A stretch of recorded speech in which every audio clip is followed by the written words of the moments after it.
Bonjour mesdames, mesdemoiselles et messieurs, aujourd'hui nous allons étudier les travaux de l'économiste Milton Friedman.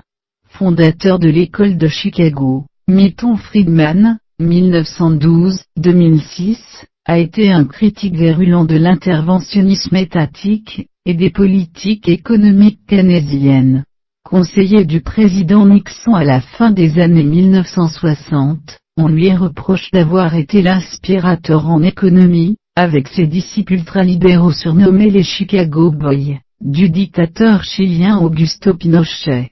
Il a reçu le prix Nobel d'économie en 1976, pour ses découvertes dans le champ de l'analyse de la consommation, de l'histoire et de la théorie monétaire, et pour sa démonstration de la complexité des politiques de stabilisation monétaire. La théorie quantitative de la monnaie Friedman est le père du courant monétariste, et a notamment réactivé la théorie quantitative de la monnaie.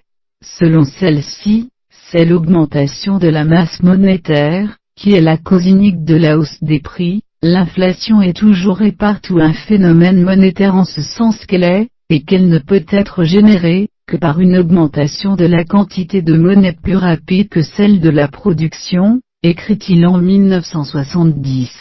Son analyse s'inscrit alors, dans un contexte de cette époque marqué par une forte inflation les pays occidentaux. Surtout Friedman permet d'expliquer le phénomène de stagflation, croissance faible et inflation forte, auxquels sont confrontés les pays occidentaux dans les années 1970, notamment suite au choc pétrolier de 1973 et 1979. Il ne suffit pas d'abaisser les taux d'intérêt, ce qui augmente en retour l'inflation, pour relancer l'investissement et la croissance.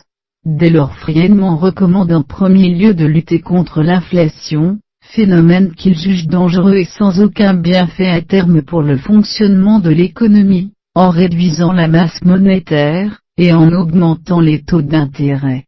C'est cette politique qui sera menée par Paul Volcker, à la tête de la Fed à partir de 1979, et qui parvient à diminuer l'inflation de 13,5% en 1981, à 3,2% en 1983.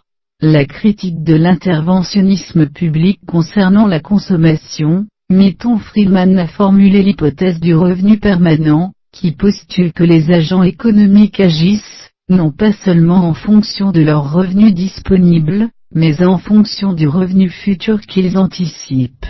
Celui-ci étant relativement stable, ce phénomène tend à lisser l'évolution de la consommation, et à la rendre moins sensible, d'une part aux évolutions de la conjoncture, d'autre part aux politiques de relance préconisées par Keynes.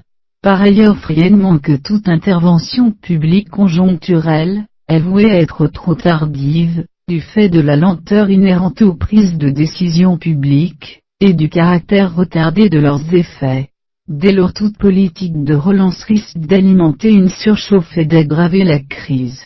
Le taux de chômage naturel. À propos du chômage, Friedman a développé l'idée d'un taux de chômage naturel, l'offre du travail et la demande, se rencontrent en un point qui n'est pas toujours atteint, car certaines entreprises monopolistiques, vont profiter de leur position pour proposer des salaires trop bas, tandis que certains travailleurs exigeront des salaires trop élevés, par choix personnel en fonction de leur salaire de réserve.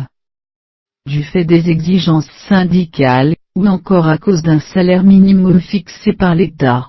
Plus ces phénomènes sont marqués, plus le taux de chômage naturel est élevé. Si Milton Friedman est aujourd'hui critiqué, comme l'un des apôtres du laisser-faire, qui domine les politiques économiques contemporaines, il est important de rappeler qu'il a développé ses théories dans un contexte où le keynésianisme était le courant de pensée très largement dominant. Je vous en remercie. Bonjour mes